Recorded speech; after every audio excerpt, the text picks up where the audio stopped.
سامعین حضرات، new national electric کے جانب سے جلسہ سیرت پاک دسمبر 2016 نعت تقریر کا پروگرام آپ کی خدمت میں پیش کیا جا رہا ہے، سماعت فرمائیں۔ آمد رسول کی مناسبت سے نہ اتنے اچھے سامعین مجھے مل سکتے ہیں اور نہ اس سے اچھا شعر میں پڑھ سکتا ہوں۔ اب دیکھنا ہے کہ مقابلہ ہے جیت کس کی۔ شمع کی لو نہ بجھی اور نہ لہرائی، یوں زیارت کو تیرے در پہ ہوا آئی ہے۔ لوگ آتے ہیں تو آتی ہے گھروں میں رونق، آپ آئے ہیں تو دنیا میں بہار آئی ہے۔ لوگ آتے ہیں تو آتی ہے گھروں میں رونق، لوگ آتے ہیں تو آتی ہے گھروں میں رونق، آپ آئے ہیں تو دنیا میں بہار آئی ہے، آپ آئے ہیں تو دنیا میں بہار آئی ہے۔ سنیں آپ، بس سیٹ ہو جائیں، میرا کام ختم ہو جائے، میرے آقا کی ولادت باسعادت کے منظر نامے کے قریب ہو جائیں، میرے آقا رحمت بن کے تشریف لائے۔ ایک پروف لے لیں، 1 یا 1.5 منٹ میں میں اپنی باتوں کو لپیٹ کر کے دفن کر دوں گا آپ کی نگاہوں کی قبر میں۔ سنیں آپ ایک جملہ سننے، اللہ کے نبی مدینہ شریف میں مسجد نبی شریف میں اپنے غلاموں کے درمیان بیٹھے ہوئے، سبحان اللہ کہہ دیں، بس دل سے بول دیں، دل سے، زبان سے تو آپ 55 سال سے بول رہے ہیں، دل سے بول دیں، یہی آواز اللہ اس کے رسول کی بارگاہ میں قبول ہو جاتی ہے۔ میرے آقا مدینہ شریف میں بیٹھے ہوئے غلاموں کے ساتھ، اچانک دروازے پر سے مسجد نبی شریف کے مین گیٹ سے ایک عورت نے میرے آقا کو آواز دے کے بلایا، خلاف ادب طریقے سے۔ میرے آقا اٹھے اور اس عورت کے قریب گئے، اس نے میرے آقا کو دھوپ میں کھڑا کر دیا، کچھ کہہ رہی ہے، میرے آقا کھڑے ہو کے سماعت کر رہے ہیں۔ گرمی شدت کے ساتھ تھی مدینہ شریف میں، میرے آقا کے غلام پریشان ہو گئے، کیوں؟ اس لیے کہ جس عورت نے میرے آقا کو بلایا تھا وہ دماغی اعتبار سے کمزور تھی، وہ دماغی اعتبار سے کچھ کمزور تھی، بہت دیر ہو گئی، میرے آقا دھوپ میں کھڑے، وہ کچھ کہہ رہی ہے کر رہے ہیں۔ بہت دیر کے بعد اس عورت نے کہا، مسلمانوں کے نبی اپنے غلام کے پاس جائیے۔ میرے آقا واپس اپنے غلاموں کے درمیان آ کے تشریف فرما ہوئے، جیسے میرے آقا بیٹھے، میرے آقا کے غلام عمر فاروق اعظم کھڑے ہو گئے، کہتے ہیں سرکار آپ اتنی دیر تک دھوپ میں کھڑے تھے، آپ اتنی دیر تک دھوپ میں کھڑے تھے سرکار۔ ارے وہ پاگل ہے، پاگل عورت، اس کا دماغ خراب ہے، وہ مینٹلی ڈسٹرب ہے سرکار، وہ ذہنی معذور ہے وہ عورت۔ سرکار پورے مدینے شریف میں کوئی اس سے بات نہیں کرتا، میرے آقا فرماتے عمر جس سے کوئی بات نہیں کرتا محمد اسی سے بات کرنے آیا ہے، جس کا کوئی نہیں محمد اسی کا ہے، جس کی آنکھ سے کبھی غم کے آنسو کے علاوہ خوشیوں کے آنسو نہیں نکلے، محمد اسی کی آنکھوں میں خوشیوں کی دھار نکلا۔ تو میرے آقا کی ولادت کے اس سعادت نامے کو آپ پڑھیں، آپ خوش ہو جائیں۔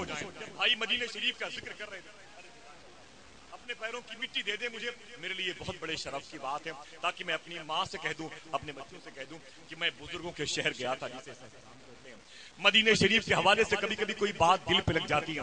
میرے دوست ہیں خالد انور مالیگاؤں، وہ کہتے ہیں کہ ایسے پاکیزہ خیال میں نگاہوں کو میری سرکار کے دالان تک لے چل۔ اگر دل کہے تو کوئی ایک آدمی سبحان اللہ کہہ دے، ایک صرف ایک آدمی، میرا اشارہ جس کی طرف ہے وہ خاموش ہے، میں چاہتا ہوں کہ وہی بول دے، بقیہ سب لوگ خاموش رہیں۔ اب وہ کون آدمی ہے؟ ہر شخص یہ تصور کرے کہ وہ میں۔ نگاہوں کو میرے سرکار کی دالان، اگر دوسرا مصرع لگ گیا ہو تو بزرگوں کے جوتیوں کا صدقہ مجھے ملنا چاہیے۔ نگاہوں کو میری سرکار کے دالان تک لے چل، نگاہوں کو میری سرکار کے دالان تک لے چل، مقدر پھر مجھے ایوب کے مہمان تک لے چل۔ نگاہوں کو میری سرکار کے دالان تک لے چل، نگاہوں کو میری سرکار کے دالان تک لے چل، مقدر پھر مجھے ایوب کے مہمان تک لے چل۔ میرے روزے وہاں افطار کرنے کی تمنا کر، کبھی تو مسجد نبوی کے دسترخوان تک لے چل۔ میرے روزے وہاں افطار کرنے کی تمنا کر، کبھی تو مسجد نبوی کے دسترخوان تک لے چل۔ ہندوستان کے شہنشاہ کی بارگاہ میں آپ کو میں ایک بڑے عجیب راستے سے لے کے چلتا ہوں۔ نگاہوں کو میری سرکار کے دالان تک لے چل، مقدر پھر مجھے ایوب کے مہمان تک لے چل۔ میرے روزے وہاں افطار کرنے کی تمنا کر، کبھی تو نبی کے دسترخوان تک لے چل۔ دل ضدی کو پھر ایک آستانے کی ضرورت ہے، اس اورنگزیب کو تو ہند کے سلطان تک لے چل۔ دل ضدی کو پھر ایک آستانے کی ضرورت ہے، اس اورنگزیب کو ہند کے سلطان تک لے چل، اس اورنگزیب کو تو ہند کے سلطان تک لے چل۔ آپ کی سماعتوں کی کارپیٹ پر میری نگاہوں کا مسافر آگے بڑھنا چاہتا ہے۔ میں بڑے ادب اور احترام کے ساتھ میں گزری ہوئی شب میں آقا کریم کا ہجرت ایک معجزہ ہے، اس ٹاپک پر آپ نے تقریر سماعت کی تھی۔ مدبر قوم علامہ شاہ مفتی محمد شعیب رضا صاحب قبلہ آسوی کوشامبی، جو آپ کے پڑوسی صوبے کے قریب کے شہر کی ایک بہت ہی بامل اور بااثر ذات کے مالک ہیں۔ اس وقت پھر میں ان کو آپ کے حوالے کراؤں۔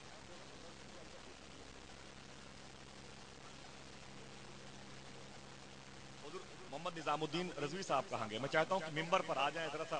بہت لوگ کل سے شکایت کر رہے ہیں کہ آپ حاجی صاحب کے قریب ہم ان کو دیکھنا چاہتے ہیں، جن کی کوشش اور جن کی جد و جہد کی بنیاد پر یہ محبتوں کی سیج سجی ہوئی ہے، یہ دولہا اس پر آ رہا ہے۔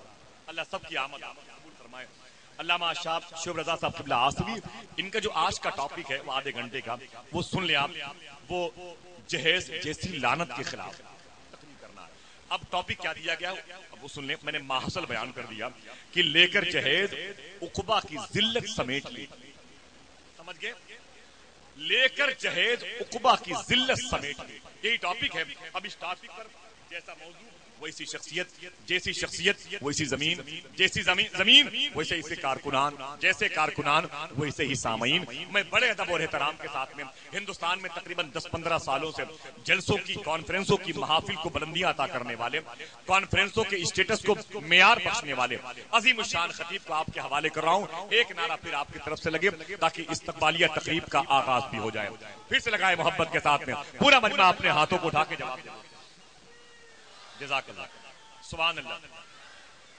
میں بڑے ادب اور احترام کے ساتھ میں علامہ شاہ شعیب رضا صاحب قبلہ آسوی کو مرکزی سیرت کمیٹی سہسرام کی اس 4 روزہ 7 روزہ تقریب کی دوسری تقریب کے حوالے کر رہا ہوں۔ بہت ادب اور احترام کے ساتھ سماعت کریں۔ معاشرے کی زلفوں کو سنوارنے کے لیے اس سے بہتر گفتگو اور نہیں ہو سکتی۔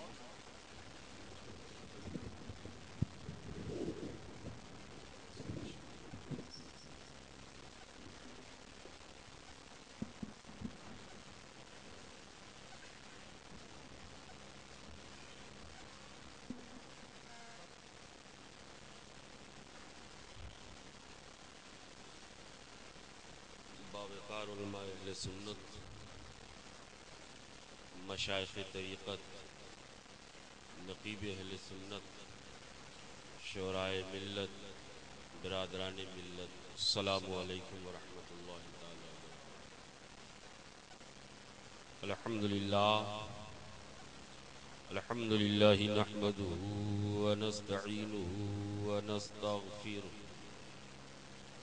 ونؤمن به ونتوکل علیہ ونعوذ باللہ من شرور انفسنا ومن سیئات اعمالنا، من يهده اللہ فلا مضل له ومن يضلله فلا هادی له، ونشهد أن لا إله إلا الله وحده لا شريك له، ونشهد أن محمدا عبده ورسوله، أما بعد فأعوذ بالله من الشيطان الرجيم، بسم الله الرحمن الرحيم۔ النبي أولى بالمؤمنين من أنفسهم، صدق الله مولانا العلي العظيم، وصدق رسوله النبي الأمين المعين المتين الكريم، ونحن على ذلك لمن الشاهدين والشاكرين والذاكرين والآمنين، والحمد لله رب العالمين۔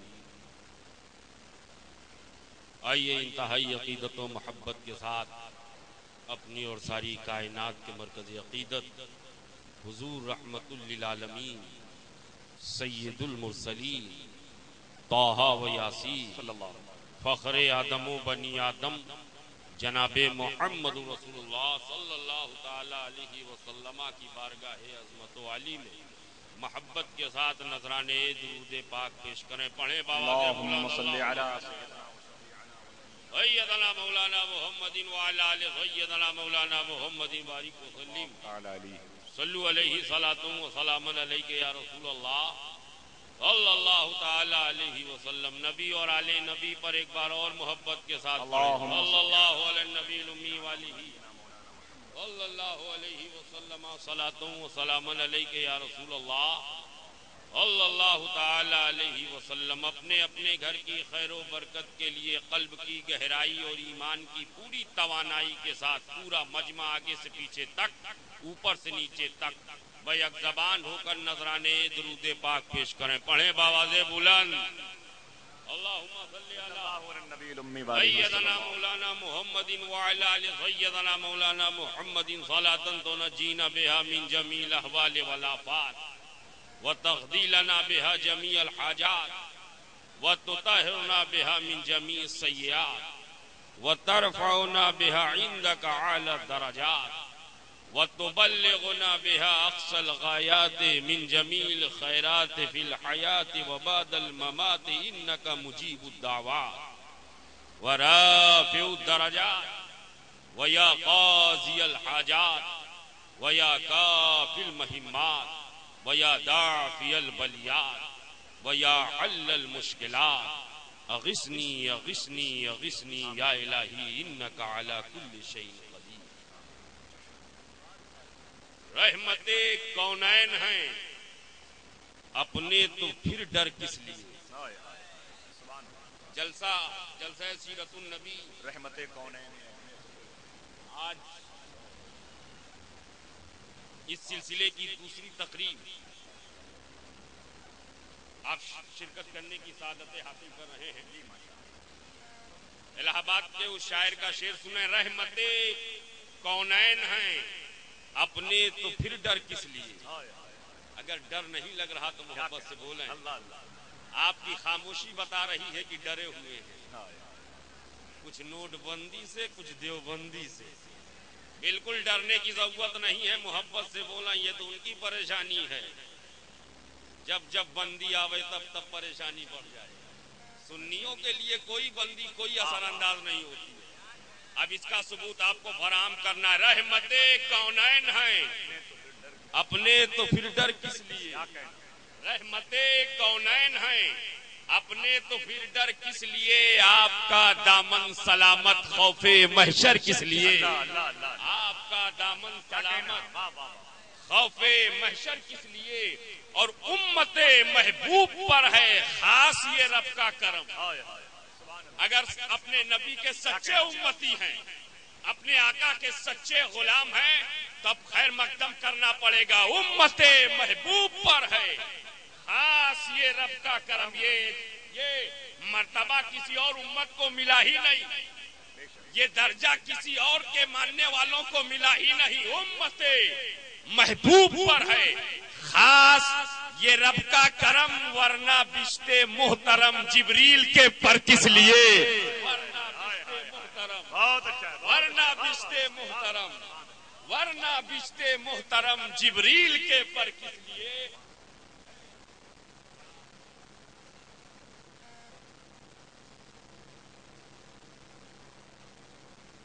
ہے غضب کی پیاس ہے. دیکھنا ہے کتنے لوگ پہنچ پاتے ہیں. مصرع ثانی میں انشاءاللہ پہنچ جائیں گے. ہے غضب کی پیاس لیکن آسیو اب چین لو. دستے رحمت میں وہ دیکھو جام کوثر کس لیے. دستے رحمت میں وہ دیکھو دستے رحمت میں وہ دیکھو جام کوثر کس لیے. ہے غضب کی پیاس لیکن آسیو اب چین لو. دستے رحمت میں وہ دیکھو جام کوثر کس لیے. اے ہمارے سر پہ وہ رحمت کی چادر کس لیے. اچھے کلام کا انتخاب ماشاءاللہ. اے ہمارے سر پہ وہ رحمت کی چادر. النبی اولا بالمؤمنین من انفسہم. نبی مومنوں کی جان سے زیادہ مومنوں کے قریب. جان سے زیادہ. جان سے زیادہ. جان سے زیادہ. اب دیکھنا ہے کہ آپ کا ارادہ پورا ہے یا آدھا. نبی جان سے زیادہ یہ نہیں فرمایا جان کے قریب، یہ نہیں فرمایا جان کے قریب، جتنی جان قریب ہے اتنے نبی نہیں، جان سے زیادہ قریب، دونوں میں فرق۔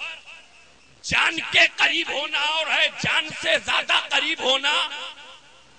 اگر میں آپ سے پوچھوں یہ میری زبان کیوں بول رہی ہے تو آپ کہیں گے اس لیے بول رہی ہے کہ اس میں جان۔ اگر آپ سے پوچھا جائے کہ آپ کی آنکھیں کیوں دیکھ رہی ہیں تو آپ کہیں گے اس میں جان ہے۔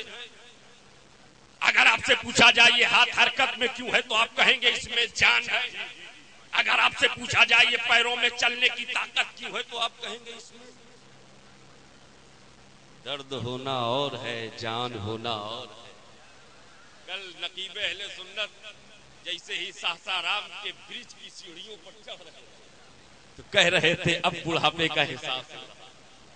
ہاں بھائی تشریف رکھتے ہیں، کہا انہوں نے درد ہو رہا، درد تو تھا لیکن اس درد کے ساتھ جان بھی، اگر جان نہ ہوتی تو درد کا احساس